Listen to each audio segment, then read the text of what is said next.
Hello everyone, I am a curious programmer, Xiaoxuan Teng Kong. In the last video, I statistically analyzed the horizontal random recoil by collecting data from 152 shots of the M762 in a standing position. It is important to emphasize that these analyses are based on the assumption of perfect vertical recoil control. This means that metrics such as off-target rates are only considered in the horizontal direction. If we consider the vertical direction, the off-target rate would be much higher. Subsequent analysis will continue to ignore the need for headshots, as just considering the effect of hitting the torso is already quite significant. I introduces two additional statistical indicators: extreme off-target rate and the number of effective bullets. The extreme off-target rate is assuming that the random deflection of the previous bullet is always corrected back to the center of the torso instantly, the probability that the next bullet will be off-target due to a random offset. Instantaneous offsets exceeding 1.5 head widths in absolute value are recorded as off-target.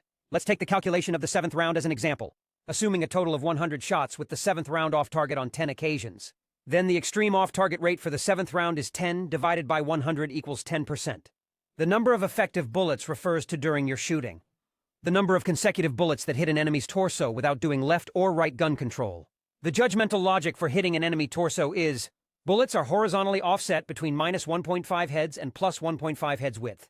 Here's a look at how these two indicators performed on the last data period. This table shows the extreme off-target rates for each bullet at various distances. Column A lists the bullet numbers. And starting from column B are the extreme off-target rates at distances from 10 meters to 200 meters, as seen within 20 meters. Hardly any bullet was off-target due to random offsets. But when the distance is drawn out to 100 meters away, even with the extreme bonus of light-speed gun control, the bullet will most likely be off-target. Starting at 150 meters, the off-target rate for every round has been alarmingly high. And even with the first round, with no recoil, there is also a 1% or more chance of being off-target when affected only by breathing. This table shows the effective number of rounds fired. Column A is the distance fired. Column B is the average of the effective bullet counts, taken from 152 shots sampled. Column C is the standard deviation of the data in column B.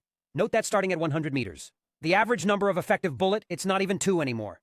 In other words, at this distance, only the first bullet, which has no recoil, will hit the enemy. The second bullet will, on average, miss due to random deflection.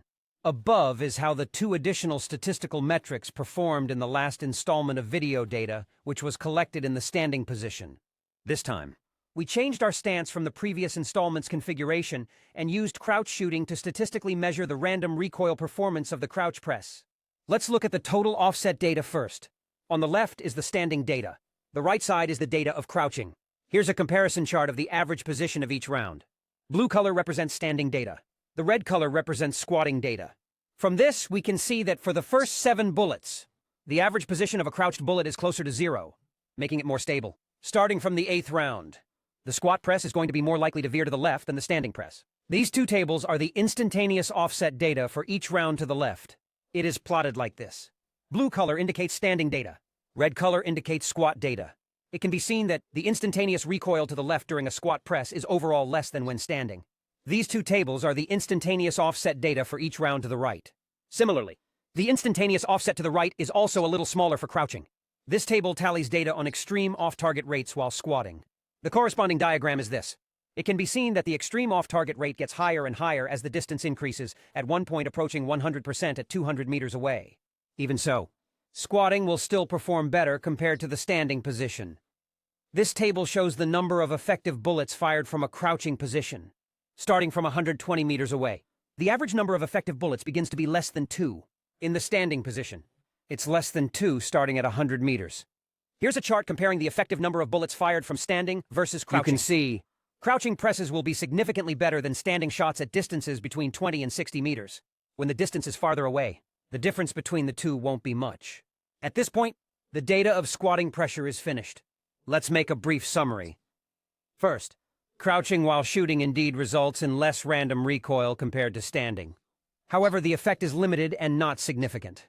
Second, starting from 100 meters, whether shooting standing or crouching, don't expect much from the second bullet. A random offset will likely cause it to miss. By the way, crouching also significantly reduces fixed recoil in the vertical direction, as shown in this trend chart. Although my adjustment of vertical fixed recoil is not very precise, the overall trend shows that, whether it's standing or crouching, it is quite challenging for novices to control vertical recoil steadily.